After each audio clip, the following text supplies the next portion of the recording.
تو بھائی جس کی سمجھ میں آخرت آتی ہے وہ اپنی گاڑی قربان کر دے گا, بحریہ ٹاؤن کے بنگلے قربان کر دے گا. وہ دیکھو مجھے سیالکوٹ میں ایک تاجر ملے, اللہ ان کی عمر میں برکت دے, بڑا پیارا واقعہ سنایا انہوں نے کہا میں اپنے والدین کے, ہم لوگ بہت سارے بیٹے تھے, تو میرے جتنے بھائی وہ سارے امریکہ چلے گئے, میں اکیلا رہ گیا پاکستان میں, اور سارے کھاتے پیتے. اب کہہ رہے ہیں مجھے بھی خیال, مجھے بھائی بلا رہے تھے امریکہ آ جا, یہاں بزنس ہے, کاروبار ہے وغیرہ وغیرہ نا, جاب بھی بہت اچھی ہوتی ہے. 20-22 سال کے نوجوان کو کتنا شوق ہوتا ہے امریکہ جانے کا. کہہ رہے ہیں مجھے یہ خیال ہوا کہ یار میری والدہ یہاں کیا ہو جائیں گی اکیلی, کوئی بیٹا بھی والدہ کے ساتھ نہیں ہے. اب کہہ رہے ہیں مجھے سب کہنے لگے یار اماں کا وہاں سے پیسے بھیج دینا, کچھ بھی کر لینا, لیکن یہ کہ ابھی چلے جاؤ یار, تمہاری تو زندگی بن جائے گی, تم کیا اماں لگا کے رکھی ہوئی ہے. کہہ رہے میں جماعت میں نکلا تو حضرت مولانا طارق جمیل صاحب اس وقت زیادہ مشہور بھی نہیں تھے, پرانا قصہ ہے ان کا. کہہ رہے ہیں وہ کپڑے دھو رہے تھے, تو کپڑے دھوتے ہوئے میں نے ان سے پوچھا, میں نے کہا حضرت ایک طرف میری والدہ ہیں, دوسری طرف بزنس, پیسہ, امریکہ کی رنگ رلیاں, تو آپ مجھے مشورہ دے دیں کہ میں امریکہ جاؤں یا یہاں رہ کے اپنی والدہ کی خدمت کروں, یہیں کوئی روزگار تلاش کروں.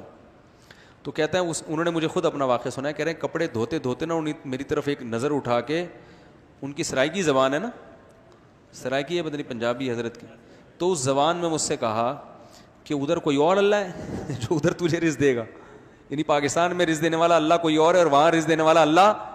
او بھائی تو اللہ کی خاطر جب ماں کی خدمت میں ہے تو جو اللہ تجھے وہاں کھلا سکتا ہے یہاں کیوں نہیں کھلائے گا. اب دیکھو مقصد چونکہ آخرت تھا نا, تبلیغ میں سہ روزے لگانے کی برکت سے اتنا تو سمجھ میں آ گیا کہ مقصد پیسہ کمانا نہیں ہے, اب مقصد آخرت ہے, اور آخرت کہہ رہی ہے کہ اماں کی کو اکیلا چھوڑ کر مت جاؤ.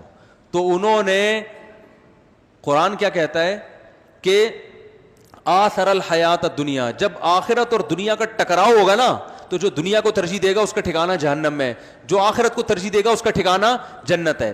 قرآن نے یہ نہیں کہا جو دنیا کو چھوڑ دے وہ جنت میں جائے گا, یا جو ہے وہ, بس قرآن کہہ رہا ہے جہاں دنیا اور آخرت میں ٹکراؤ ہوگا. دیکھو دنیا امریکہ جاتی ہے تو دنیا اور آخرت میں کوئی ٹکراؤ نہیں ہو رہا, جائیں کس نے منع کیا ہے آپ کو, لیکن جہاں اکیلی ماں رہ رہی ہو پیچھے اور اس کا کوئی خدمت کرنے والا نہ ہو, یہاں دنیا اور آخرت میں کیا ہو رہا ہے, لڑائی ہو رہی ہے. اب ساتھ کس کا دینا ہے آپ نے. تو یہاں آپ کا مقصد اگر آخرت ہے تو آپ دنیا پہ لات مار دو گے اور آپ کہو گے بھائی وہ یہ یہاں عیاشی تو پیسہ تو قارون سے زیادہ میں کما نہیں سکتا, زیادہ سے زیادہ یہ ہوگا نا امریکہ جا کے قارون جیسے خزانے آ جائیں گے میرے پاس, تو کیا ہوگا, پھر مریں گے تو مقصد میں کیا ہو جائیں گے, ناکام. تو انہوں نے کہتے ہیں حضرت مولانا نے مجھے اتنی سی بات کہی کہ بھائی وہاں کا اللہ کوئی اور ہے اور یہاں کا کوئی اور ہے, تو چلا جا, اگر وہی اللہ یہاں بھی رزق دے سکتا ہے وہاں بھی تو پھر یہیں رہو. کہہ رہے بس میں نے کہا ٹھیک ہے, یہ ہمت کرنا کم عمری میں آسان کام نہیں ہوتا. تو میں نے ان کی فیکٹری دیکھی ماشاءاللہ, ان کو جو اللہ نے نوازا ہے پاکستان میں, سب بہن بھائیوں سے کئی گنا زیادہ نوازا ہے. کتنا نوازا ہے میں بیان کروں گا تو وہ نواز شریف نہ کہیں, نوازا سے نواز شریف کہیں ناراض نہ ہو جائے کہ یار یہ کیا. تو اتنا اللہ نے نوازا ہے کہ اگر وہ ناراض نہ ہوتے تو میں بتا دیتا. وہ ظاہر ہے کوئی نہیں پسند کرتا نا کہ میرے بارے میں بتایا جائے کہ اتنا کمایا اپنا بزنس, اتنا اللہ نے برکت دی. تو یہ تو اللہ نے دنیا میں دے دیا نا کہ بھائی تم نے مقصد کے لیے ضرورت کو قربان کر دیا تو میں نے مقصد بھی پورا کر دیا, یعنی ضرورت بھی پوری کر دی. اور آخرت اس سے کیا ہے, آخرت کا اجر تو ماں کی خدمت میں, تو آخرت میں جو اللہ نے رکھا ہے وہ تو ہم سوچ بھی نہیں سکتے.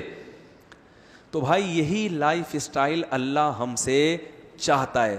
تو یہ باتیں بتانے کے لیے پیغمبر آتے ہیں, پیغمبروں کے علاوہ کوئی اور یہ باتیں نہیں بتاتا, اور پیغمبروں کے جانے کے بعد علماء یہ باتیں بتاتے ہیں.